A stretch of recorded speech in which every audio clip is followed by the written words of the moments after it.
السلام علیکم، welcome to Iram voice channel. پیارے محترم ناظرین، آج کا جو قصہ میں آپ کو سنانے جا رہی ہوں وہ سن کر آپ کے رونگٹے کھڑے ہو جائیں گے۔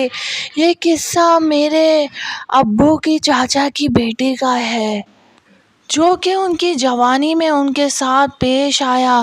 ہم چھوٹے چھوٹے تھے لیکن دماغوں پر اس واقعے کی جیسے چھاپ لگ گئی ہو، اب بھی سوچتے ہیں تو رونگٹے کھڑے ہو جاتے ہیں۔ تو پیارے ناظرین، چلتے ہیں واقعے کی طرف۔ واقعہ شروع کرنے سے پہلے آپ سب سے گزارش ہے، اگر میرے چینل کو سبسکرائب نہیں کرا سبسکرائب کر دیں، ساتھ ہی بیل آئیکن ہے اس کو دبا دیں تاکہ آنے والا نیا واقعہ آپ تک پہنچ سکے، اور ویڈیو پسند آئے تو ویڈیو کو لائک اور شیئر کر دیا کریں۔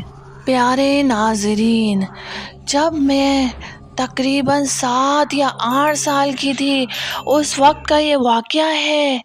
ہماری امی اور کزنز اور پھر دیگر لوگوں کا پروگرام بنا کہ کماڑی منوڑا کی طرف چلتے ہیں، سمندر بھی پار لگائیں گے اور پھر وہاں سے گھومتے گھامتے آئیں گے۔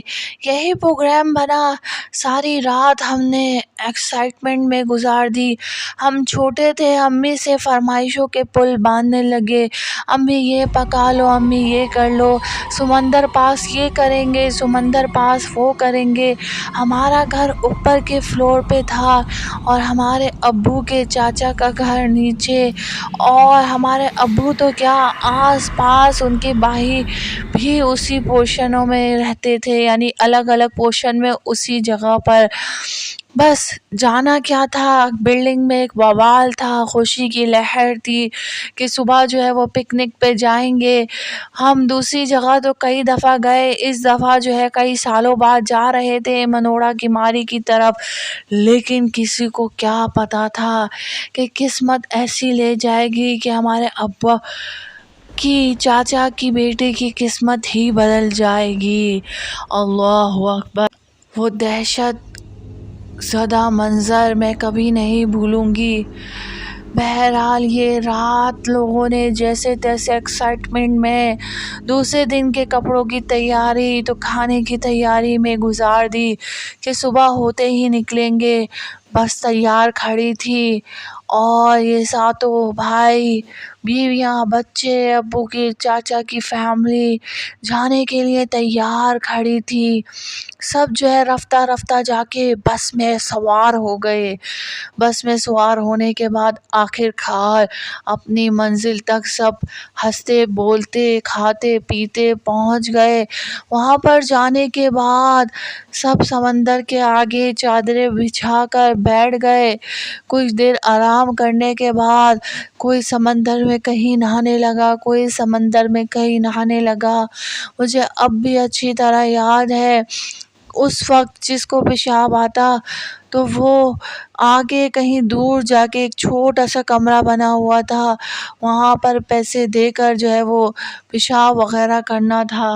میرے ابو کے چاچا کی بیٹی کہنے لگی پیشاب آ رہا ہے بہت زور سے، اور کوئی بچہ میرے ساتھ چلے وہاں تک۔ خیر وہ جانے لگی، چلتے چلتے بس تھوڑا ان کے ساتھ شوگر وغیرہ کا مسئلہ تھا، اس لیے پیشاب ان کا ایک کنارے پر نکل گیا۔ جیسے ہی پیشاب نکلا وہ ایک دم ہکا بکا ہو گئی اور کہنے لگی میرا تو یہیں پر ہی پیشاب نکل گیا ہے، اب میں کیا کروں؟ بہرحال کپڑے وغیرہ وہ ساتھ لائی تھی، کپڑے لے کر انہوں نے لے جا کر کپڑے وغیرہ چینج کیے اور واپس آ کر پھر جو ہے وہ اپنی باتوں میں اس میں لگ گئی۔ تھوڑی دیر بعد میری امی سے کہنے لگی میرا سر جو ہے وہ بھاری بھاری سا ہو رہا ہے۔ امی نے کہا یہیں بیگ پہ سر رکھ کے چادر پہ لیٹ جا۔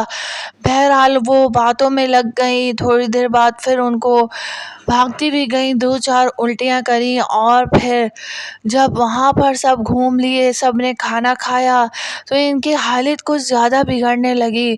پھر سب نے کہا چلو حالت زیادہ بگڑ رہی ہے، اس کو ڈاکٹر کیا لے کے چلتے ہیں۔ بہرحال واپسی کے لیے گھر کی طرف بس روانہ ہو گئی، اور پھر 2 لوگ لے کر ان کو ڈاکٹر کی طرف روانہ ہو گئے۔ ڈاکٹر کیا لے جا کے انجیکشن وغیرہ لگایا، لگوا پر گھر آ کر وہ سو گئیں۔ سو کر اٹھی تو بہت تیز بخار تھا، جسم ایسے تپ رہا تھا، حالت ان کی نہیں سنبھل پائی۔ دوسرے دن تک پٹیاں رکھی، پھر بھی دوائی کھائی، فرق نہ پڑا۔ پھر ڈاکٹر کیا لے جایا گیا، لیکن بخار جو تھا وہ اترنے کا نام نہیں لے رہا تھا۔ کسی کے کچھ سمجھ نہیں آ رہا تھا کہ اچانک اس کو کیا ہو گیا۔ ایک دم منہ پہ چپ لگ گئی، نہ بات کر رہی ہیں کسی سے، نہ چیت کر رہی ہے۔ سب گھر والے پوچھتے تو کہتی کچھ نہیں، دور ہٹو مجھ سے، دور ہٹو۔ ایک دن ہمارے ابو کی چاچی نے کہا کہ میں اس پہ دم وغیرہ کر دوں، خود ہی جو ہے قرآن لے کے بیٹھ گئی، پڑھنے لگی۔ جیسے ہی دم کیا، انہوں نے ایسی چیخ ماری، ایسی چیخ ماری، الامان والحفیظ کے اوپر سے ان کی چیخنے کی آوازیں، نیچے سے ان کی چیخنے کی آوازیں اوپر تک آئیں۔ اوپر سے سب بھاگتے ہوئے گئے تو کہنے لگی ہٹ جاؤ سب، مجھے جانے دو، مجھے جانے دو۔ کنڈی کھول کے بھاگنے لگی، مردوں نے پکڑا، چار چار مرد مل کر پکڑنے لگے، مگر وہ قابو میں نہ آتی تھی۔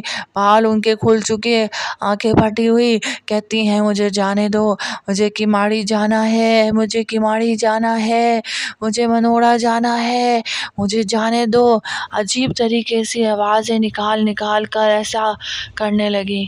بہرحال اس دن تو ان کو جیسے تیسے روک دیا۔ ایک دن گھر میں سب سوئے ہوئے تھے، دوپہر کا وقت تھا یا شام کا، دوبارہ سے کنڈی کھول کے بھاگ ہی رہی تھی کہ پیچھے سے ان کی بہنوں نے پکڑ لیا کہ تو کہاں جا رہی ہے؟ کہنے لگی میں کماڑی جا رہی ہوں، وہ مجھے بلا رہے، مجھے جانے دو، مجھے جانے دو۔ آنکھیں پھٹی ہوئی، پھر اوپر سے نیچے سے چیخنے کی آواز آئی۔ پھر میرے چچا وغیرہ بھاگے، ان کو گھسیٹ کے اندر لے کے گئے اور دوپٹے سے سخت طریقے سے ان کے ہاتھ پاؤں باندھ کے ایک طرف ڈال دیا۔ معاملہ اب بگڑ چکا تھا، کیونکہ کسی صورت وہ کسی کے قابو میں نہیں آ رہی تھی۔ پھر یہ مشورہ دیا گھر میں تالا ڈال کے رکھو اور اس پہ دم وغیرہ کرواؤ۔ دم کروایا تو گھر میں سے ہی میری چاچی نے کیا دم، لیکن ان کی حالت تھی جو سنبھلنے میں آ ہی نہیں رہی تھی۔ پھر کسی نے ایک عامل کا پتہ بتایا، وہاں لے جایا گیا۔ ان کو بڑی مشکل سے گھسیٹ گھسیٹ کر، دو دو چار چار مرد مل کر، وہ اچھی خاصی وزنی اور بھاری تھی، بس چیخیں مارتی، بال کھلے ہو جاتے، آنکھیں پھٹ جاتی اور عجیب طریقے سے مسکرا کے کہتی تم لوگ میرا کچھ نہیں بگاڑ سکتے، مجھے جانا ہے، مجھے جانا ہے، وہ بلا رہا ہے، مجھے منوڑا جانا ہے، مجھے کماڑی جانا ہے۔ اس عامل کے پاس لے جایا گیا۔ اس عامل نے جب چیک کرا، بتایا اس کے اوپر ایک گندا جن عاشق ہو چکا ہے، جو کہ اس کو نقصان در نقصان پہنچا رہا ہے اور پورا اس کے دماغ کو اپنے قابو میں لے کر اپنے پاس بلانا چاہ رہا ہے، جہاں اس کی رہائش گاہ ہے۔ جیسے منتر پڑتا ہے کہ یہ وہاں کھینچی چلی جاتی ہے۔ احتیاط کریں، 40 دن تک گھر میں تالا ڈال کر رکھیں اور ہفتے بعد پھر لائیے گا۔ اور کچھ ان کے اوپر سے اتار کر جلانے کا دیا، تھوڑے سے ان کے بال کاٹے اور کہا یہ قبرستان میں دفنا دیجئے۔ بہرحال جیسا جیسا وہ کہتے گئے، اللہ کے جو جو کلام بتاتے گئے، وہ گھر والے پڑھتے گئے۔ جیسے بلڈنگ میں خوف و ہراس تھا، جن جن بچوں نے ان کی یہ کنڈیشن دیکھی تھی، اس سمیت ہم لوگ بہت زیادہ خوف زدہ ہو چکے تھے۔ نیچے جاتے ہوئے بھی یا واش روم جاتے ہوئے بھی ڈر لگتا تھا۔ اپنی امی کو کھڑا کرتے تھے یا کسی کو ساتھ لے جاتے تھے، بس پوری بلڈنگ میں خوف و ہراس تھا۔ اور ان کے پاس جانا تو بہت دور کی بات ہے، ان کے گھر کے آگے بھی بلڈنگ والے نہیں بھٹک رہے تھے۔ بہرحال روز ان کا علاج ہوتا، گھر سے چیخنے کی آوازیں آتی۔ ایک دن تو کیا دیکھتے ہیں کہ تالا توڑ رہی ہے بیٹھی ہوئی، اتنے میں اوپر سے چاچا اترے، پھر ان کے ہاتھ پاؤں باندھ کے ڈال دیا گیا اور ان کا علاج جاری اور ساری رہا۔ رفتہ رفتہ ہم نے یہی دیکھا کہ ان کے اندر بہتر بہتری آئی، اور اللہ کے پاک کلام کی برکت سے جو ان کو پڑھنے کا بتایا گیا تھا، آہستہ آہستہ وہ ٹھیک ہوتی چلی گئی، لیکن ہمارے دل سے ان کا خوف نہیں گیا، اور ان کا چہرہ وہ ڈراؤنی، وہ آنکھیں، وہ بال، وہ چلانا مجھے کہ ماڑی جانا ہے، وہ بلا رہا ہے، آج تک سالوں گزر جانے کے بعد بھی اکثر و بیشتر وہ واقعہ جو ہم نے آنکھوں دیکھا ذہن سے نہیں نکلتا۔ پیارے بہن بھائیوں، پیارے ناظرین، آپ کے لیے بہن ایسے ہی واقعات لے کر آتی رہے گی، اور اگر میرے چینل کو سبسکرائب نہیں کیا، سبسکرائب کر دیں، ویڈیو کو لائک اور شیئر کر دیں۔ السلام علیکم۔ اللہ